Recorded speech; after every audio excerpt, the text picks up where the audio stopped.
Saudara, penunjukan Qatar dan Arab Saudi sebagai tuan rumah putaran 4 kualifikasi Piala Dunia diprotes kontestan lain. Sementara timnas Indonesia bakal fokus mempersiapkan diri demi hasil maksimal untuk lolos Piala Dunia. Langkah timnas Indonesia ke Piala Dunia 2026 tetap terbuka setelah memastikan lolos ke putaran 4 kualifikasi Piala Dunia zona Asia. Namun di putaran 4 nanti, timnas tak akan bermain di kandang. Pasalnya, Konfederasi Sepak Bola Asia atau AFC telah menunjuk Arab Saudi dan Qatar sebagai tuan rumah. Penunjukan Arab Saudi dan Qatar sebagai tuan rumah menampik reaksi dari Federasi Sepak Bola Irak. Melalui surat resmi kepada FIFA dan AFC, Irak mendesak transparansi dan keadilan dalam proses pemilihan tuan rumah babak 4 kualifikasi Piala Dunia 2026. Federasi Sepak Bola Oman dan Asosiasi Sepak Bola Uni Emirat Arab juga melayangkan protes kepada FIFA dan AFC. Oman meminta agar penunjukan tuan rumah bisa dilakukan dengan adil. Sementara Uni Emirat Arab meminta FIFA dan AFC bersikap netral dalam memilih negara tuan rumah putaran 4 kualifikasi Piala Dunia 2026. Menanggapi keputusan AFC menunjuk Arab Saudi dan Qatar sebagai tuan rumah putaran 4, Ketua PSSI Erick Thohir bilang menghargai keputusan AFC. Di akun Instagramnya, Erick bilang, fokus utama kami sekarang adalah mempersiapkan tim sebaik mungkin. Kami juga berharap seluruh pertandingan di playoff group stage ini dapat berlangsung secara fair dan menjunjung tinggi sportivitas. Pengamat sepak bola Iksan Mahar menyebut Indonesia punya kenangan buruk ketika timnas U23 bertanding melawan tuan rumah Qatar di Piala Asia 2024. Ketika itu wasit banyak mengeluarkan putusan kontroversial yang menguntungkan Qatar, seperti penalti dan 2 kartu merah untuk pasukan Garuda. Menurutnya, memasuki putaran 4, mental pemain timnas harus siap. Timnas Indonesia tentu masih berbayang kenangan buruk ketika bermain di Qatar menghadapi tuan rumah Qatar di laga pembuka Piala Asia U23. Kala itu banyak kontroversi yang diberikan oleh wasit sehingga kita kalah di laga pertama. Kita juga tidak hanya harus mempertimbangkan faktor teknis, faktor non teknis seperti hal-hal yang merugikan dari keputusan wasit juga harus diperhatikan. Oleh karena itu, tidak hanya laga uji coba yang harus diperhatikan di bulan September nanti, tapi bagaimana juga pelatih Pedro Clifford juga harus memperhatikan dan juga harus mendidik mental para pemainnya. Karena jika ada aturan-aturan atau keputusan-keputusan dari sang pengadil salah satunya yang merujuk kontroversi untuk tim kita ketika menghadapi tim tuan rumah bisa tidak memengaruhi gaya permainan dan juga game plan kita. Ada 6 tim yang melaju ke putaran 4 kualifikasi Piala Dunia 2026 zona Asia. Uni Emirat Arab dan Qatar mewakili grup A. Dari grup B ada Irak dan Oman, sementara grup C diwakili Arab Saudi dan Indonesia. Nantinya 6 tim dibagi ke dalam 2 grup. Tim yang finish sebagai juara grup akan otomatis lolos ke Piala Dunia 2026. Sedangkan runner-up grup akan berebut tiket ke putaran 5 kualifikasi. Pengundian grup kualifikasi putaran 4 Piala Dunia zona Asia menurut rencana berlangsung 17 Juli mendatang. Sementara laga putaran 4 bakal digelar pada Oktober. Tim Liputan, Kompas TV. Di sisi lain, timnas Indonesia punya catatan bagus saat bermain di kandang. 3 kemenangan di ronde 3, semuanya diraih di hadapan publik sendiri. Nah, saat menghadapi putaran 4 nanti di Qatar atau Arab Saudi, apa yang harusnya disiapkan agar timnas kita bisa meraih hasil maksimal? Kami akan diskusikan ini bersama pengamat sepak bola Anton Sanjoyo. Bung Joy, apa kabar, Bung? Baik. Terima kasih sudah bergabung bersama kami. Saat Uni Emirat Arab, Irak, Oman menolak penetapan Qatar dan Arab Saudi sebagai tuan rumah untuk putaran keempat ini, Anda di kubu yang juga protes atau mempertanyakan atau gimana ini? Jadi sebetulnya wacana untuk meniadakan tempat netral itu kan sudah lama, udah sekitar 2 bulan yang lalu ya. AFC mengatakan bahwa aturan untuk putaran keempat tidak di tempat netral, tapi di salah satu peserta. Gitu. Nah, persoalannya adalah peserta ini siapa? Ada wacana akan digelar di 2 tim yang peringkat FIFA-nya paling tinggi. Lalu ada yang mengatakan di situs AFC juga bahwa akan digelar di tempat di mana tim yang punya poin tertinggi pada putaran ketiga yang lolos ke putaran 4 gitu. Jadi itu adalah Irak dan Uni Emirat Arab sebetulnya. Jadi Qatar dan Arab Saudi itu sebetulnya tidak masuk kalau kriteria itu. Tapi kemudian sudah mungkin 2 minggu ini santer terdengar bahwa Arab Saudi yang ditunjuk bersama dengan Qatar untuk menjadi tuan rumah, dan itu akhirnya terjawab dengan unggahan dari situs AFC, dan memang mengkonfirmasi Arab Saudi dan Qatar karena alasannya adalah mereka yang punya peringkat FIFA tertinggi. Tapi Indonesia sebenarnya udah tahu tidak akan bermain di tempat netral itu sudah lama, tapi bahwa Arab Saudi dan Qatar kan baru mungkin 2 hari yang lalu terkonfirmasi. Jadi kalau menurut saya memang, saya kemarin juga bicara dengan beberapa teman dan dalam diskusi dengan PSSI saya katakan bahwa ini adalah kalau misalnya mau protes, karena Irak kan udah protes, saya rasa nggak percuma lah, karena ini perang yang tidak bisa kita menangi, karena di AFC itu kan kebanyakan membernya itu orang-orang dari sultan-sultan lah dari Jazirah Arab gitu loh. Bahkan Uni Emirat Arab pun kan kalah suara gitu di dalam penunjukan tuan rumah. Jadi yang menang ya Qatar, dan karena ya alasannya pasti ada. Alasannya adalah mereka paling tinggi rankingnya di antara 6 peserta lain, dan itu harus diterima karena memang diputuskan sepihak.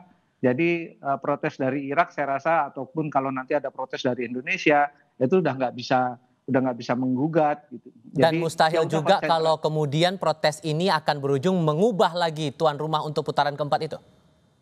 Rasanya sih ya memang udah nggak akan mungkin diubah. Karena memang begini, ketika ditentukan tempat netral, sulit juga loh mencari tempat netral itu, kecuali kalau keputusannya adalah diundi, menurut saya lebih fair ya. Jadi dari 6 itu diundi, siapa yang dapat, misalnya Indonesia dapat ya Indonesia yang tuan rumah, tetap home turnamen gitu loh. Tapi kan nggak dipakai sistem undian ya, jadi azas fairness-nya nggak ada. Tapi ya yang kita lawan kalau Indonesia melakukan protes adalah orang-orang yang berkuasa di AFC. Dan Indonesia tidak punya representasi yang mumpuni di AFC. Menurut saya ya sudah saatnya lah PSSI memikirkan supaya punya bisa menempatkan orang di AFC sehingga untuk lobby-lobby seperti ini tidak merugikan Indonesia. Karena bagaimanapun kan kalau Indonesia di Arab atau di Qatar kan tetap aja rugi karena kita seolah-olah away kan. Sementara kita melawan tim yang home.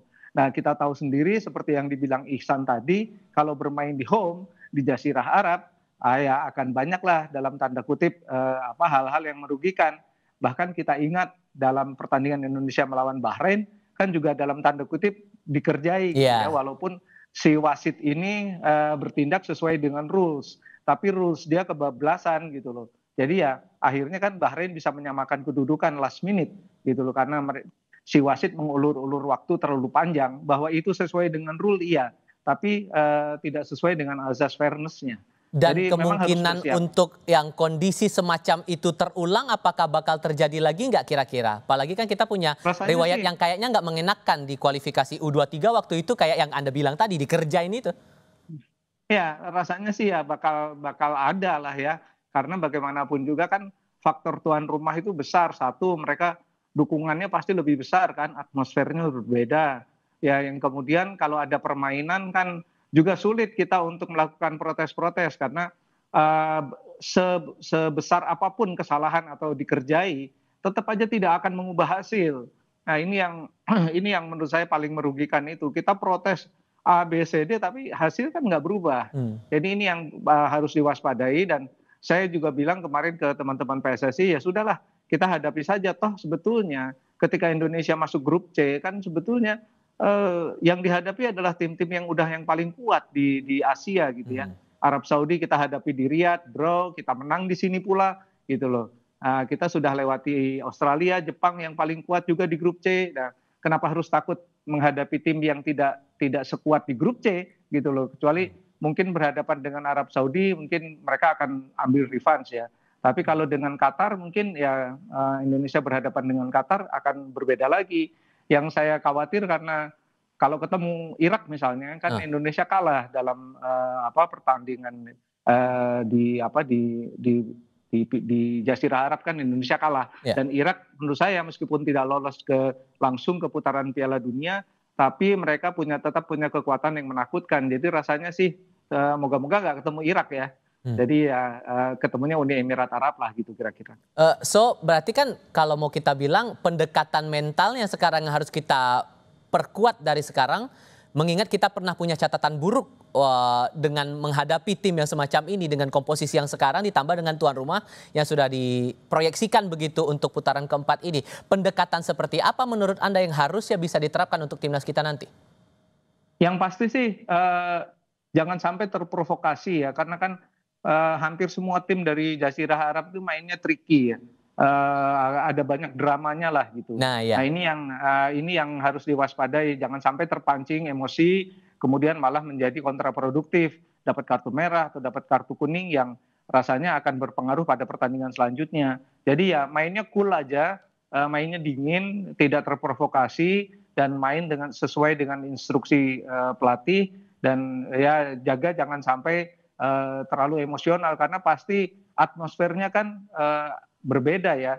Bahrain aja kan main di Indonesia diteror sejak awal dalam tanda kutip gitu, jadi nggak bisa main di GBK gitu loh. Mereka main seperti ya baru belajar main bola dan ada kemungkinan juga tim Indonesia akan diteror juga karena belajar dari pengalaman Bahrain yang juga diteror kan sejak awal mereka datang di hotel dari tempat latihan mereka diteror terus. Jadi Indonesia kemungkinan akan mendapat balasan gitu loh, karena kan mereka juga tahu hal-hal seperti yang non teknis seperti itu. Tapi nggak usah takut lah karena ini kan diawasi ketat oleh FIFA.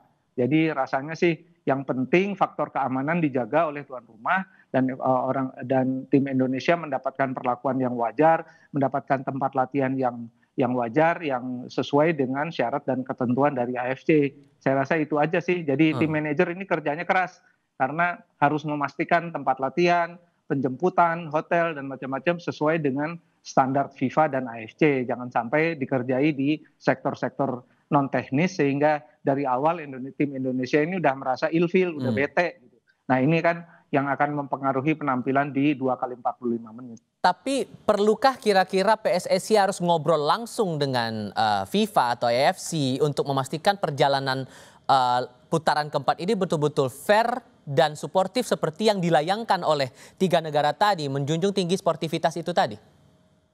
Saya kira Pak Erik kan punya koneksi yang bagus ya ke FIFA. Saya kira dia harus melakukan lobby ke FIFA juga untuk minta dalam tanda kutip perlindungan supaya betul-betul tim yang berlaga bukan saja Indonesia, juga Oman, Uni Emirat Arab tidak dikerjai dalam tanda kutip ya, karena sejarah kan mencatat banyak hal di luar teknis ya yang dilakukan oleh tuan rumah untuk mendapatkan keuntungan timnya gitu. Nah ini menurut saya Pak Erik perlu melakukan lobby lah paling enggak tolong dong diawasi ini kita lagi tanding untuk menentukan gitu FIFA juga tahu sih tapi kalau didekati secara personal kan berbeda gitu loh.